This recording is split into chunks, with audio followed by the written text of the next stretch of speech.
আমি ওর লোকের ফাঁসি চাই, আমার মেয়ের ন্যায্য বিচার চাই। তুমি কি লেখাপড়া করো? হ্যাঁ। তো উনি বাসায় আসলেন আর বললেন যে তোমার আম্মু কোথায়। এখন আমি বলছি যে আমার আম্মু তো বাসায় নাই। উনি বললেন যে তোমার আম্মু কই গেছে। তো আমি বললাম যে ডক্টরের কাছে। তারপর উনি বললেন সাথে থেকে গেছে। আমি বলছিলাম যে হ্যাঁ গেছে। তখন উনি বললেন কে গেছে।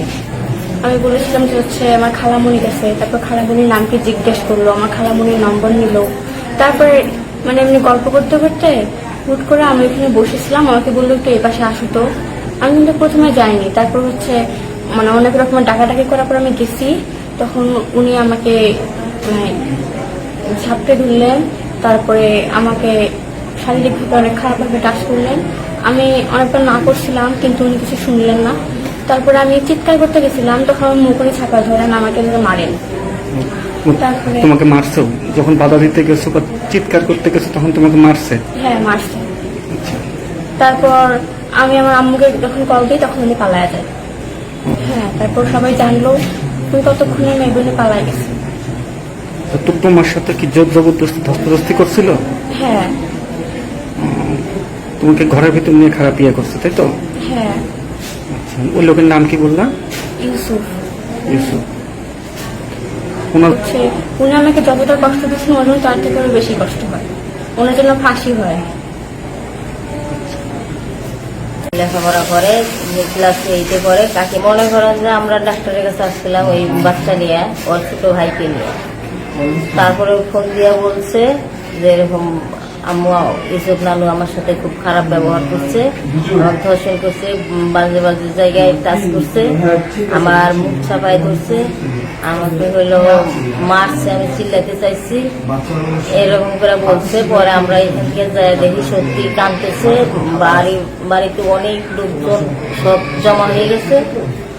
পরে এই যে আমরা কালীগঞ্জ নিয়ে গেছি। কালীগঞ্জ কোথায় নিয়ে গেছিলেন? হাসপাতালে নিয়ে গেছি। পরে হলো হাসপাতালে ভর্তি করে নাই, বলছে লালমনিরহাট সদর হাসপাতালে ভর্তি করতে। পরে যে এখানে নিয়ে এসে ভর্তি করছি। আমরা অ্যাকচুয়ালি এটা পরীক্ষা করার জন্য মানে আনা যে হলো ছোট বাচ্চা যেহেতু, সেই কারণে শিওর হওয়ার জন্য আমরা এই পরীক্ষাটা করলাম। তো ঘটনা সত্যি। এখন কি চাচ্ছেন? এখন এর কঠিন থেকে কঠিনতম শাস্তি চাচ্ছি। কার শাস্তি চাচ্ছেন? ধর্ষণকারী নাম কি তার? ইউসুফ। কঠিন থেকে কঠিনতম শাস্তি চাচ্ছি। মানে এমন শাস্তি হোক যে এরকম ভুলভাল কাজ যেন পৃথিবীতে আর কোনো ব্যক্তি না করতে পারে, এরকম বিচার চাই। এই দেওয়ানির কথা বলেন, কোন দেওয়ানি? আসমত দেওয়ান। আচ্ছা, আসমত দেওয়ানির ছেলে ইসুফ। জি, আচ্ছা, ইউসুফ দেওয়ান। তো ওনার ওখানে যখন অপারেশন করার জন্য যাই, তখন উনি মানে রুগীকে দেখার জন্য মাঝে মাঝে বাড়িতে আসতো। রুগীকে দেখার জন্য মাঝে মাঝে আসতো। তারপরে বলল যে এখানে থাকা তোমাদের সমস্যা, ঢাকায় চাকরি করতে পারবে না, তাহলে রংপুরে একটা দোকানের ব্যবস্থা করে দিই। তো এই দোকানের বিষয়টা নিয়ে ওনার সাথে মাঝে মাঝে ফোনে কথাও হইতো। তারপরে উনি বাড়িতে আসতো। আমি সেরকম মনে করতাম না। ওই ইসুফেকে আবার আমরা মামা বলে ডাকি আমি, মানে আমাদের সম্পর্কে মামা হয়, সেই সুবাদে আপনার মেয়ের নানু হয়। নানু হয়। তো মাঝে মাঝে আসতো। আমার মেয়ে আমাকে বলতো যে আম্মু ওই লোকটা আসলে না আমার কেমন যেন অস্বস্তি বোধ হয়, লোকটার যেন ব্যবহার আমার কাছে ভালো লাগে না। তো আমি ওরকম কোনো কেয়ার করি নাই, যে ছোট মানুষ ইয়ার্কি ফাজলামো করে সেজন্য মনে হয় ওই কথা বলতেছে। আপনার মেয়ে কিসে পড়ে? আমার মেয়ে হচ্ছে ক্লাস 8-এ পড়ে, কাকিনাম মহিমা রঞ্জন স্মৃতি উচ্চ বিদ্যালয়, 8ম শ্রেণীতে আছে। আজকের ঘটনা কি? ওর বয়স হচ্ছে 12 বছর। আজকের ঘটনা, আমার বাবু অসুস্থ, সেজন্য আমি সদর হাসপাতালে তপন কুমারকে দেখানোর জন্য বাবুকে নিয়ে যাই। তো উনি তো 10টার পরে থাকে না, সেজন্য 10টার মধ্যে আমি লালমনিরহাট পৌঁছানোর জন্য আমি রওনা হয়েছি 9টার সময়। কিন্তু যখন আমি গেলাম তখন কানার বাজারে একজনের কাছ থেকে 500 টাকা হাওলাত করে নিয়ে গেছি। উনি হচ্ছে ওই যে আমাদের কানার বাজারের লিটন ভাই, ওনার দোকান আছে। যা বললাম ভাই আমাকে 500 টাকা দেন, আমি একটু লালমনি যাব বাবুকে নিয়ে। তো আমার মেয়েকে বললাম আম্মু তুমি একটু তোমার নানু বাড়ি যাও, তা নাহলে স্কুলে যাও। তা কইতেছে আম্মু আমার আজকে ভাল লাগতেছে না, তো ওর আবার শ্বাসকষ্ট আছে, মাঝে মাঝে অসুস্থ হয়ে পড়ে। তো বললো যে আম্মু আমার আজকে ভালো লাগতেছে না, আমি মনে হয় স্কুলে যাইতে পারবো না। তো আমি বললাম যে আচ্ছা ঠিক আছে, তুমি না যাইতে পারলে তাহলে ভাত টাত খায় তোমার নানি বাড়ি চলে যাও। তো আমাকে বললো যে আম্মু আমি যদি ওখানে যাই সারাদিন তো আর আসা হবে না, তাহলে আমি গোসল টোসল করে তারপর খাওয়া দাওয়া করে যাই। আমি বললাম আচ্ছা ঠিক আছে যাও। তো আমাকে যাওয়ার সময় বললাম আম্মু তোমার ফোনটা একটু রেখে যাও। আমি ফোনটা দিতে চাইলাম না, এটার জন্য ওকে অনেক গালাগালি করছি। আবার আমাকে বললো, আম্মু আমার মনটা যেন কেমন লাগতেছে, যদি তোমার সাথে আমাকে নিয়ে যাইতা। আমি বললাম, আম্মু আমার কাছে তো টাকা নাই, গাড়ি ভাড়া লাগবে দুজনের, তুমি আবার আমার বোন যাইতেছে সাথে, 3 জনের গাড়ি ভাড়া দিতে যে টাকা লাগবে সেটাতে আমি বাবুর ওষুধ কিনতে পারবো, তোমার যাওয়ার দরকার নাই, তুমি তোমার নানি বাড়ি যাও, আর তা নাহলে তোমার দাদি বাড়ি যা বসে থাকো। তো কয় আচ্ছা ঠিক আছে। ফোনটা আমার কাছ থেকে রাইখা দিছে। দেওয়ার পরে তখন বাজে সকাল 9টার সময় আমি বাসা থেকে বের হয়ে গেছি। আর আমি লালমনিরহাট যা পৌঁছাইছি তখন বাজে 11টার সময় আমার বোনের ফোনে ফোন দিছে, দিয়ে কইতেছে, আম্মু মানে চিকরা চিকরি করতেছে। তা আমি বললাম যে, আম্মু তোমার কি হয়েছে, তুমি কান্দো কে? আমি মনে করছি ওর হয়তো বা শ্বাসকষ্ট হয়েছে, সেজন্য কইতেছে, আম্মু তোমার কি হয়েছে, আমি তো ইনহেলার বাসায় রেখে আসছি, তুমি ইনহেলারটা নাও, সমস্যা নাই। কয় না আম্মু, ইনহেলার না, আমার সাথে অন্য কিছু হয়েছে। তখন আমি বললাম, আম্মু কি হয়েছে তুমি আমাকে কও তো, তোমার দাদিকে পাঠাইতেছি, তোমার দাদির কাছে কও। তখন আমাকে বললো, আম্মু এই কথা তোমাকে ছাড়া কারো কাছে কওয়া যাবে না, একমাত্র তুমি আমার ভরসা, তোমাকে ছাড়া আমি কারো কাছে কইতে পারবো না, তুমি তাড়াতাড়ি আইসো। তখন আমি বললাম যে, কি হয়েছে তোমার, আমাকে ফোনেই কও, আমার টেনশন হইতেছে, বলো সমস্যা কি, আমি পাঠাইতেছি লোক, এখান থেকে কি বললেই যাওয়া যায়? তখন আমি একটু রাগ করার পর কয়, আম্মু ইসব না আমাদের বাড়িতে আসছিল। তখন আমার মনে সন্দেহ হইলো, ইসব আসছিল, ইসব আসছে কে, তুমি গেট খুলছো কেন? কয় আম্মু আসা গেটের সামনে ডাক দিছে, আমি বুঝতে পারি নাই যে কে ডাকছে, আমি গেটটা খোলার সাথে সাথে ও আমাকে ধাক্কা দিয়ে উঠানের মধ্যে ফালাই দিয়া গেটটা লাগাই দিছে। দেওয়ার পর আমার মুখটা চাপাই ধরছে, ধরার পর কোনো কথাবার্তা কিছু বলবি না, আমি শুধু খালি তোর আম্মুর নাম্বারের জন্য আসছি। তা বর্ষা কয়, আমার আম্মু ফোন থুইয়া গেছে, আমার মেয়ের নাম মোহন আরফিন বর্ষা। তো বর্ষা কইতেছে যে, আমার আম্মু তো ফোন থুইয়া গেছে, আমি তোমাকে নাম্বার কিভাবে দিব, তুমি নাম্বার দিয়ে কি করবা? তখন ও কয়, ওর সাথে কে গেছে? কয় যে আমার খালামণি গেছে। কয় তাহলে তোর খালামণির নাম্বারটা দে। এই কথা কয়া ঘরের ভিতরে আসছে। তাও কয় যে, ফোন তো আমি ঘরে রেখে আসছি, তুমি দাঁড়াও, আমি ফোনটা নিয়ে এসে নাম্বার দেই। ও যখন ঘরের ভিতরে ঢুকছে তখন ওও ঘরের ভিতরে ঢুকছে। ঢোকার পরে ওর মুখটা নাকি চাপাই ধরছে, আর অতি চিল্লাচিল্লি করতে চাইছে, মুখটা চাপাই ধরছে, পুরা শরীর এদিক দিয়ে মেরে বেটে একদম জখম করে ফেলাইছে। আর কইছে, যদি এই কথা কারো কাছে কস বা কোনো সাউন্ড করবার চাস, তোকে জানে মাইরা ফেলাম। এগুলা হুমকি দিছে। ছোট মানুষ বুঝতে পারে নাই, আতঙ্ক হয়ে গেছে ভয়ে, আর কারো কাছে কিছু বলেও নেই। আমাকে যখন এই কথা বললো যে আম্মু ইসব আসছিল, আমি আর ওখানে 1 সেকেন্ড দেরি তাকে করিনি। মারলো কেন? তার সাথে শারীরিক নির্যাতন করছে এরকম কিছু হ্যাঁ, ওকে রেপ ধর্ষণ করছে। ধর্ষণ করছে, রেপ করছে? হ্যাঁ, ওকে ধর্ষণ করছে। গায়ের জামা কাপড় যখন খুলে ফেলতে লাগছে, তখন ও মানে ধাক্কাধাক্কি করছে, ওখান থেকে সরার চেষ্টা করছে, তখন ওকে মারছে অনেক।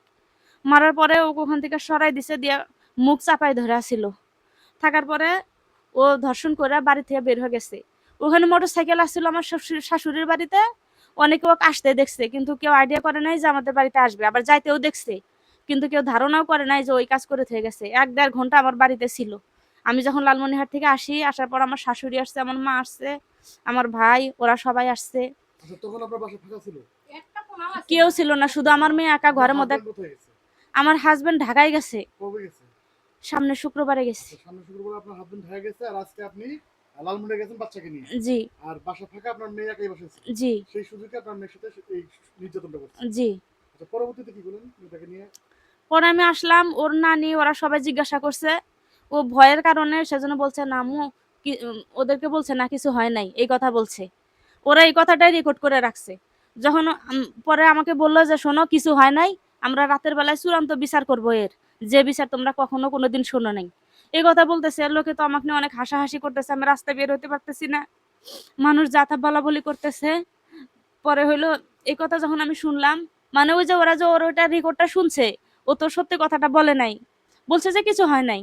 পরে আমি বাসায় আসার পরে জিজ্ঞাসা করলাম, আম্মু তোমার সাথে কি হয়েছে, তুমি আমাকে বলো। তখন আমাকে সম্পূর্ণ ঘটনা সে খুলে কইছে।